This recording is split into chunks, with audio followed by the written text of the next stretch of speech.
ጊዜው እየሄደ ነው። ፈተናው ደግሞ ከደጃፋችሁ ደርሷል። ብዙዎቻችሁ መጽሐፉን ወይም ሃንዳውቱን ስታዩት ገና አልተነካም። ጭንቀቱ ደግሞ ከአቅም በላይ ሆኗል። ግን ቆይ፣ መደናገጥና መጨነቅ መፍትሄ አይደለም፣ አይሆንምም። ብዙዎቹ ተማሪዎች የኢንትራንስም ሆነ የዩኒቨርሲቲ ፈተናዎችን የሚወድቁት ባለማጥናታቸው አይደለም። ብዙዎቹ የሚወድቁት ለፈተና ጥቂት ጊዜ ሲቀራቸው እንዴት ማጥናት እንዳለባቸው ስለማያውቁ ነው።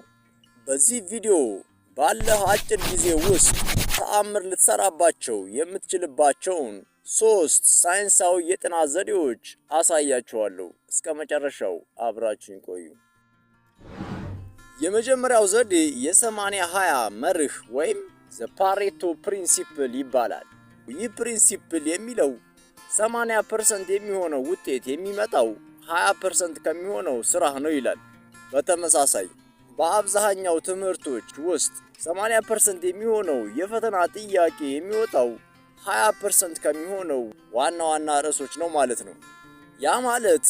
ያ ማለት ያለህ ጊዜ ጥቂት ከሆነ ሁሉንም ነገር ለማንበብ ከመታገል ይልቅ ባለፉት ዓመታት ፈተናዎች ላይ ደጋግመው የመጡ ጥያቄዎችንና ርዕሶችን ለይተህ ማጥናትና መከለስ አለብህ ማለት ነው። በመጀመሪያ የጻፍከውን ማስታወሻ እይ። መምህሩ ክፍል ውስጥ ደጋግሞ ያነሳቸውንና ይሄ ወሳኝ ነው ያላቸውን ነጥቦች አጥብቀህ ያዝ። በመቀጠል ባለፉት ዓመታት ፈተናዎች ላይ ደጋግሞ የመጡ ጥያቄዎችንና ርዕሶችን ለይ። ከዚያ በእነዚያ ርዕሶች ላይ ሙሉ ትኩረት አድርገህ አጥና፣ ከልስ። ሁሉንም አንብቦ ግራ ከመጋባት ዋና ዋናዎቹን አውቆ ውጤት ማምጣት ይቀድማል። ሁለተኛው ዘዴ ደግሞ የጥልቅ ትኩረት ጥናት ስልት ወይም ዘ ፖሞዶሮ ፎከስ ሴሽን ይባላል። ፈተና ሲደርስና ጊዜ ሲያጥረን ከ5 እስከ 6 ሰዓት በተከታታይ ለማንበብ እንሞክራለን። ነገር ግን አይምሮአችን ለረጅም ሰዓት ያለ እረፍት ሲያጠና መረጃ የመቀበልና የመያዝ አቅሙ ይቀንሳል። ከ40 ወይም 50 ደቂቃ በኋላ ማተኮር ይከብደዋል። ስለዚህ 50-10 የሚለውን ስልት ተጠቀም። ይሄም ለ50 ደቂቃ ያህል ስልክንና ኢንተርኔቱን አጥፈው። ከዚያ የመጀመሪያውን ዘዴ ተጠቅመህ የመረጥከውን አንድ ርዕስ በትኩረት አጥና። በእነዚህ ደቂቃዎች ውስጥ ከጥናት ውጪ ሌላ ነገር አታድርግ። ልክ 50 ደቂቃው እንዳለቀ ለ10 ደቂቃ ያህል እረፍት ውሰድ። ከወንበር ተነሳ፣ ተንቀሳቀስ፣ ውሃ ጠጣ፣ ንጹህ አየር ተንፍስ። ይህ የ10 ደቂቃ እረፍት አይምሮ ያጠናውን መረጃ እንዲያደራጅና ሪሴት እንዲያደርግ ይረዳዋል። ያለ እረፍት ማጥናት ልክ በውሃ የተሞላ ባልዲ ላይ ውሃ እንደመጨመር ነው። ይፈሳል እንጂ አይቀመጥም። ሶስተኛውና በጣም ፈጣኑ ዘዴ ደግሞ የፌማን ቴክኒክ ይባላል። ይህን ዘዴ ለመጠቀም የመጀመሪያዎቹን 2 ዘዴዎች በትክክል መተግበር አለብህ። የ80-20 መርህን ተጠቅመህ ወሳኝ የሆነውን ርዕስ ትመርጣለህ። የ50-10 ስልትን ተጠቅመህ ደግሞ የመረጥከውን ርዕስ በትኩረት ታጠናለህ። ያን አንድ ርዕስ አጥንተህ እንደጨረስክ መጽሐፉን ወይም ሃንዳውቱን ዝጋው።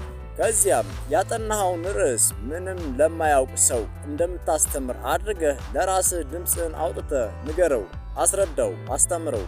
በወረቀት ላይም በዝርዝር በመጻፍ ማስረዳት ትችላለህ። በምታስረዳበት ጊዜ የሚጠፋ ወይም የምትረሳው ነጥብ ካለ ያንን ገና አልተረዳኸውም፣ አልገባህም ማለት ነው። ስለዚህ ወዲያውኑ ተመልሰህ መጽሐፉን ወይም ሃንዳውቱን በማየት ያችን የእውቀት ቀዳዳ አሁኑኑ ድፈናት። ይህ ዘዴ ባለ ብዙ ገጽ ንባብ ውስጥ የሚገኙ ውስብስብ ነገሮችን በጥቂት ደቂቃዎች ውስጥ እንድትረዳ ያደርጋል። በመጨረሻ አንድ ቦነስ ሐሳብ ልጨምርላችሁ። እሱም የባለፉት ዓመታት የፈተና ጥያቄዎችን የመስራት ልምምድ ማድረግ ነው። በዚህ ቪዲዮ የጠቀስኳቸውን 3 የጥናት ዘዴዎች ተጠቅማችሁ ካጠናችሁ በኋላ ወዲያውኑ በርዕሱ ዙሪያ የወጡ ጥያቄዎችን ስሩ። ማጥናት፣ ጥያቄ መስራት፣ ማጥናት፣ ጥያቄ መስራት። ጥያቄዎችን ስትሰሩ ክፍተታችሁን ስለሚያሳያችሁ በወቅቱ ለማስተካከል እድል ይሰጣችኋል። አንድ ነገር አስታውስ፣ ስኬታማ ተማሪ ማለት ብዙ ሰዓት የሚያጠና ብቻ ሳይሆን ያለውን ጥቂት ጊዜ በአግባቡ የሚጠቀም ተማሪ ማለት ነው። እነዚህን 3 ዘዴዎች ዛሬውኑ ሞክራቸው። ስለተከታተላችሁኝ አመሰግናለሁ።